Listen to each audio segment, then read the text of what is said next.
Court, Your Honor, may it please the court. First of all, I'd like to extend my condolences to the Russo and Flanigan family. I can't imagine how difficult this is. It's terrible. People's acts have consequences, and the consequences here are up to you.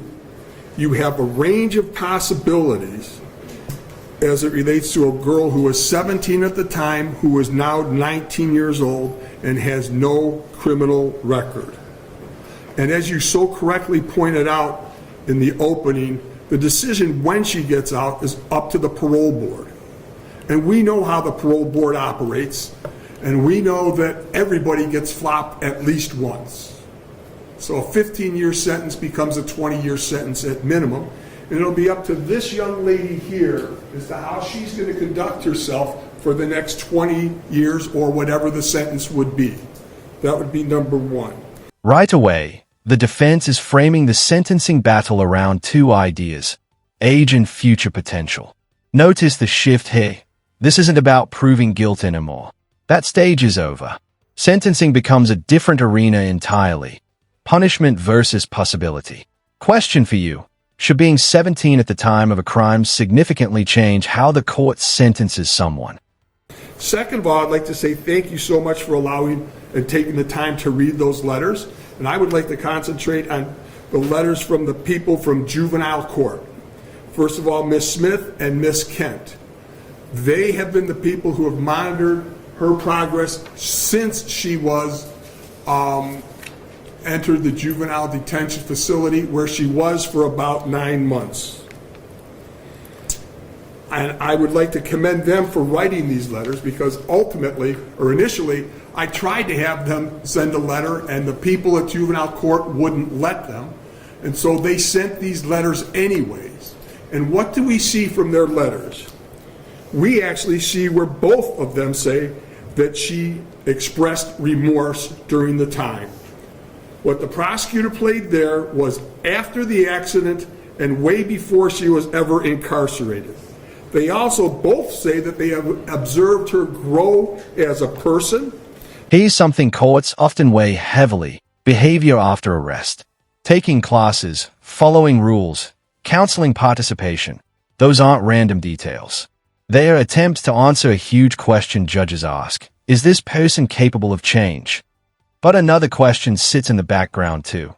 Does good behavior after the fact outweigh the consequences of what happened? That she's taken every single class possible, both culinary and college. That she's actually been a model inmate, the letters say, and that she has exhibited what they call the highest level of behavior. They grade people 1, 2, 3, 4. The better your behavior, the higher the number. She has always received the highest number. She's also been receptive to counseling, and as Ms. Kent said, now we've hit one of the most debated arguments in criminal cases involving young defendants: brain development. The science around judgment and impulse control in teens gets brought into court a lot, but there's always tension between explanation and excuse. Understanding why something happened is not automatically the same thing as forgiving it. She has been making amends. I'd ask you to pay special attention to the letter from Kelly Leitner that I think talks about certain, she cites certain things. Ms. Leitner is asking you to consider that the brain is not fully developed until 25 years or older.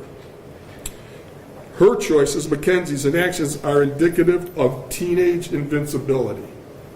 While, based upon your decision, you don't find that, I find that there are. I remember when I was young, the dumbest things I ever did, and I'd hate to be judged for those things. So really now I'm going to give you my observations, because I understand what you talked with Mackenzie's mother about acceptance of responsibility, etc. All I can tell you is that from the moment I met this young lady here, she expressed sorrow. And I would say during the course of this trial, in the initial emails and statements, she said, "I'm sorry for what you did."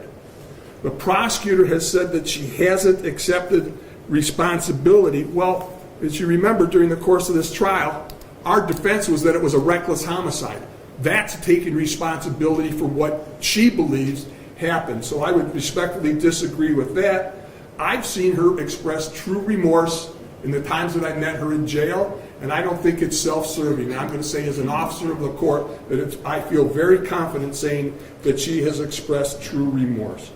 So ultimately, another thing that you have to ask for is the likelihood of recidivism, etc. Based upon all of those things, I respectfully request that you run the sentences. Listen to the judge's language here. It's powerful and deliberate. Terms like purposeful, intentional, and planned aren't emotional filler. They directly connect to legal findings that shape sentencing. This is the court building a narrative of responsibility piece by piece. Concurrently. Thank you. Is there anybody else that wants to speak? Not on behalf of the state, Your Honor. No, Your Honor.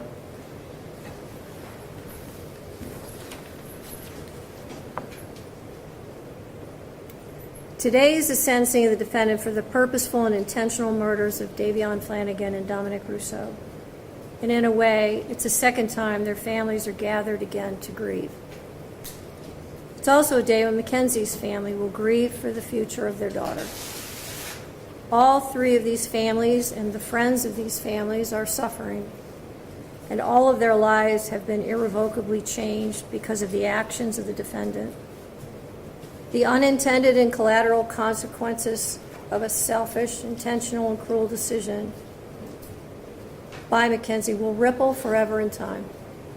It's literally changed history because it's ended two lives. Two young men are dead.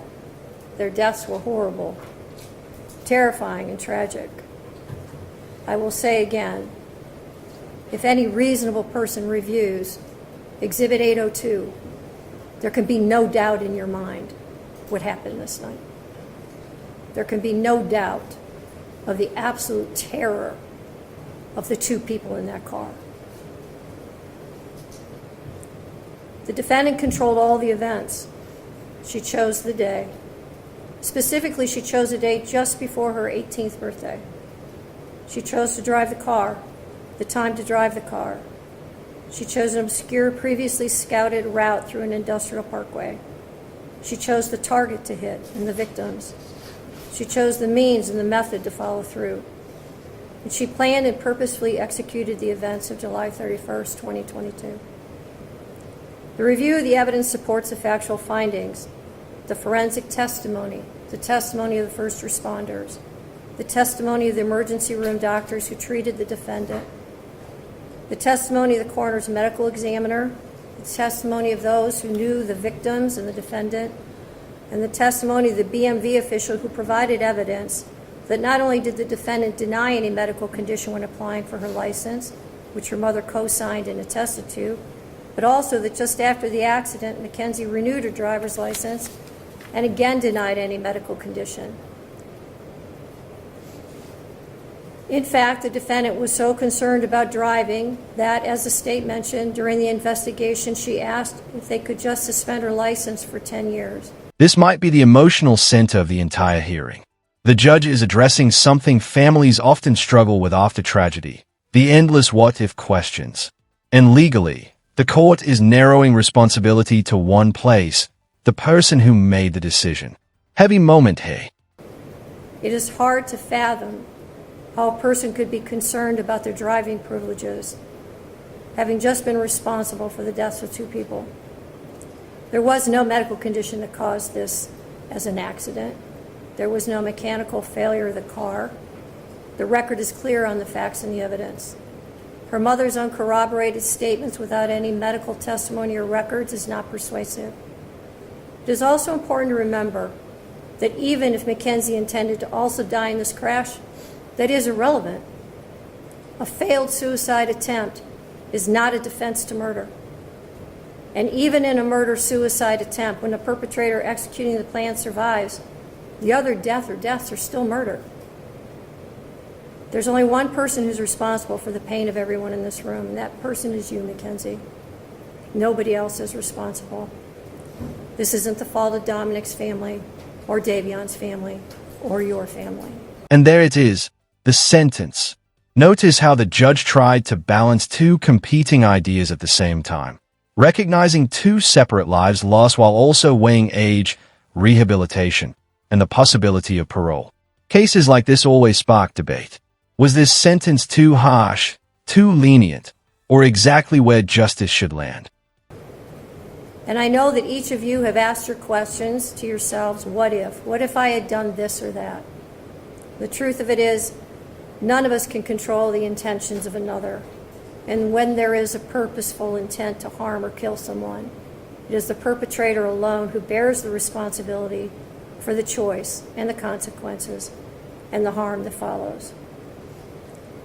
The difficulty for sentencing today, honestly, is whether or not I believe you should get consecutive sentences. I'm troubled that should I give you a concurrent sentence, that people will believe that somehow I'm being disrespectful to one of the victims. And on the other hand, I have to weigh the punishment. There's a very good likelihood, Mackenzie, that you will spend the rest of your life in prison. That won't be up to me. That will be up to the parole board, and that will be up to you to a great extent.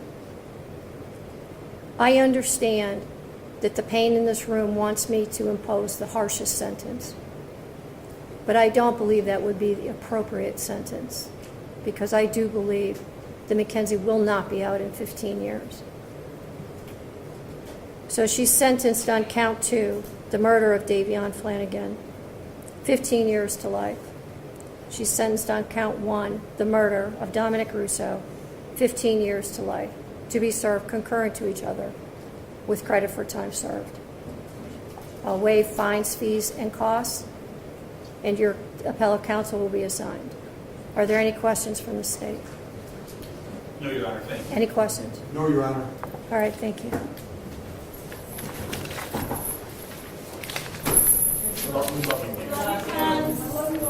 You're innocent.